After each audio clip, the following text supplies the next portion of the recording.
The workplace can be an extremely stressful environment. How can you keep your focus on point and your productivity in high gear in the midst of pressure and chaos? Stay tuned to find out. This is a Candy Factory Mini, Mastering the Mindful Mindset. Hi, and welcome to this week's episode of Mastering the Mindful Mindset. I'm your host, José Johnson. Today, we're going to talk about ways that you can use mindfulness in the workplace to keep yourself focused and productive. Work. Sometimes just bringing up the topic gets people's stress levels rising. Many people think of work as simply the things that they have to do that they would rather not do. Work is a four-letter word. But does it have to be? Well, when you decide that you have the power to shift your mindset, you have the ability to change your productivity. Now, I know the reality of work is that there are always stresses and pressures to deal with. So I want to be clear on a few things from the start. First off, stress related to expectations is not necessarily a bad thing. Stress is necessary for us as humans. Expectations, whether internal or external, are what helps us to push our boundaries to keep us from being lazy. The problem is in how we deal with the stress and how we choose to manage our expectations. The second thing is that mindfulness doesn't eliminate the situations that cause your stress. It simply helps you to better deal with your situation. Mindfulness takes you out of reactive mode so that you can properly respond to the needs of your circumstances. So let's dive into things. My favorite way to improve your problem solving and creativity is to simply change your perspective. Now, let's set the record straight. Offices and schools are not set up to be the most effective environment for creative thinking. Sitting at desks, cubicles, and offices for hours at a time is not how our brains were designed to solve problems. Our brains are most creative when we're on the move. Did you ever notice how you naturally start moving when you're looking for a creative solution to a problem? We tend to pace, we rock in our chairs, we tap our fingers or our feet. In essence, our brain relies on movement as part of our thinking process. So when you're faced with a problem, get up and move around. Take a walk. Go get a glass of water or a cup of coffee. Go to the bathroom. Or at the very least, move your chair around so that you're looking at something new. The need for a change of scenery is useful in our traditional office settings, but it's actually even more necessary in our current social climate where working from home has become the norm and not the exception.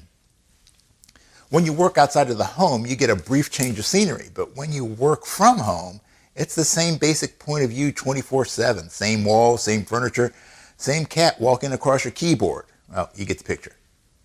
And speaking from personal experience, that's why I made the switch to working here at the Candy Factory. Now, the Candy Factory is a co-working facility and social club in downtown Lancaster. And without going into all of the other perks that come along with being a member, making this my base of operation provides me with the ability to easily change my perspective. Now, while I have a permanent desk on the second floor media studio where I'm recording this show right now, I also have the ability to pick up my laptop and work from almost anywhere else on the campus. I can sit in a conference room, I can catch a chill vibe on the sixth floor, or I can join the other coworkers in the main hall. Not being tied down to one location helps me keep a fresh perspective. And that ability is crucial to someone like me who needs to be constantly creative. So while physically moving through space is the preferable way to do this, you can also just use your eyes. There are two easy ways for you to use the eyes to trick your brain into changing states. The first is called Panoramic Vision. When we become too focused on a single issue, we develop tunnel vision. We can only see what we're directly looking at. And while there was certainly an evolutionary advantage to this, tunnel vision is our enemy when it comes to finding new and creative solutions. When we use panoramic vision, we de-emphasize what is directly in front of us and open ourselves up to the things that are going on in our peripheral field of vision. Now, this simple exercise can reduce our stress levels as we shift our awareness away from the minutiae of a situation and allows us to see the bigger picture.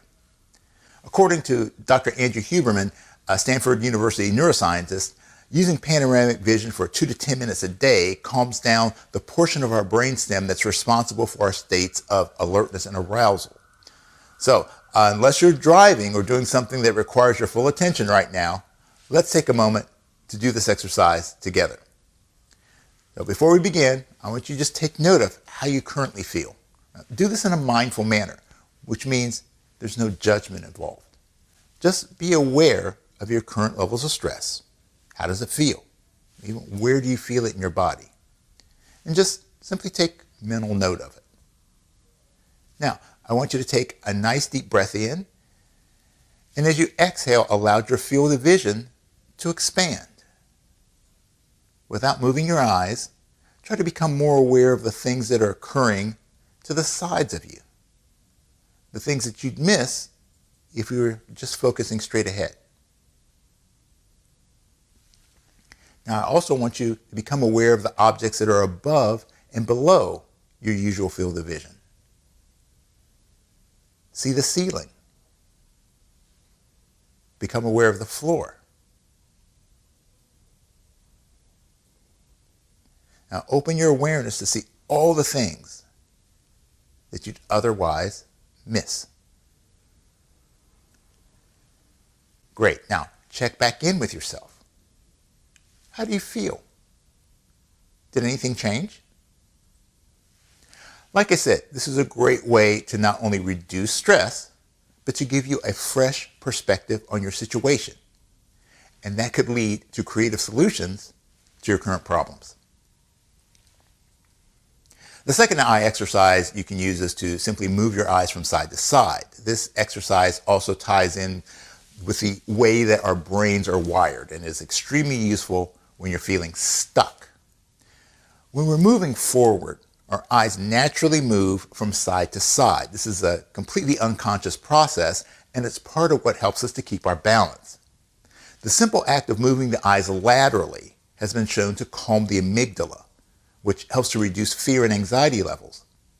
When the amygdala is quiet, we exit our reactive fight or flight mode, and that allows us to more easily tap into the prefrontal cortex, the home of our logic, reasoning, and creativity. So the next time you're feeling stuck, stressed, and worried, just move your eyes from side to side for a few seconds. Now, we've discussed ways to increase creativity, but what can you do when you need to just sit down and crank out the work? Well, the answer might actually surprise you. When you need to execute at a high level, there are two things that you should do. The first is to slow down. Now, I know that seems counterintuitive. Why would you want to slow down, particularly if you have stuff that needs to be done? Well, let me explain what I mean. When I say slow down, I'm not talking about taking your good old time and procrastinating. I'm talking about working at a relaxed pace as opposed to working frantically. Now, let's look at a real-world example. How easy is it for you to put on a pair of pants or tie a pair of shoes? I would bet that it's pretty effortless. Now, think back to the last time you were trying to do those things really fast. Maybe you're running late for an important event, or maybe your pet escaped and you needed to quickly get dressed to chase it down. Now, how easy was it? How good of a job did you do? Odds are, not so well. Why?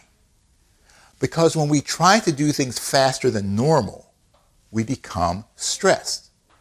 And that stress decreases our ability to accurately complete our task. Trying to do work at breakneck speeds leads to increased errors. And those errors mean that you'll either have to spend more time going back to fix your mistakes, or in a worst case scenario, making an oversight that you can't fix that could lead to disastrous consequences for you or for someone else. When you're doing tasks that require active attention, your brain is in the beta brainwave state. That's where we spend most of our waking hours. Low beta is related to activity. High beta is when we become agitated.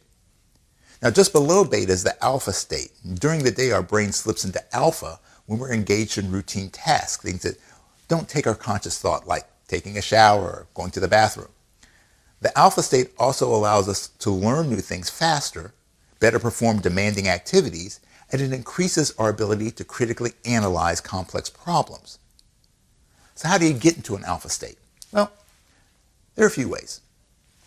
One is to just get up and do something simple. Now, this ties into our previous concept about changing your perspective. The simple act of doing a simple act can be enough to shift your mental state. So when you're working away at that task and are starting to feel a little tense, get up and get a glass of water or take a potty break. Anything that doesn't require you to access your brain's processing power. Another way is to go to my one-size-fits-all solution. Just breathe. Remember that your breath is a direct link to your autonomic nervous system. And when you learn how to consciously regulate your breathing, you learn how to consciously regulate your physical, mental, and emotional states.